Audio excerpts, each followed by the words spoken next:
Ir Soekarno lahir dina 6 Juni 1901 di Surabaya, Jawa Timur, serta maot dina 21 Juni 1970 di Jakarta.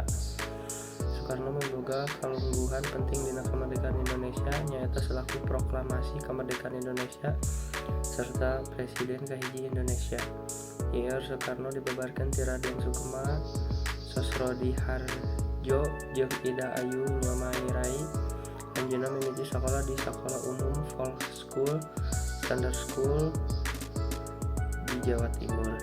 Soekarno nyaeta saurang politikus anu maenkeun peran penting dina Revolusi Nasional Indonesia serta penjabat minangka Presiden Republik Indonesia anu munggaran di tahun 1945 nepi ka 1967 bareng jeung Muhammad Hatta manehna proklamasikeun kamardikaan Indonesia dina 17 Agustus 1945 salaku inohong dina mangsa perjuangan nepi ka mangsa kemerdekaan.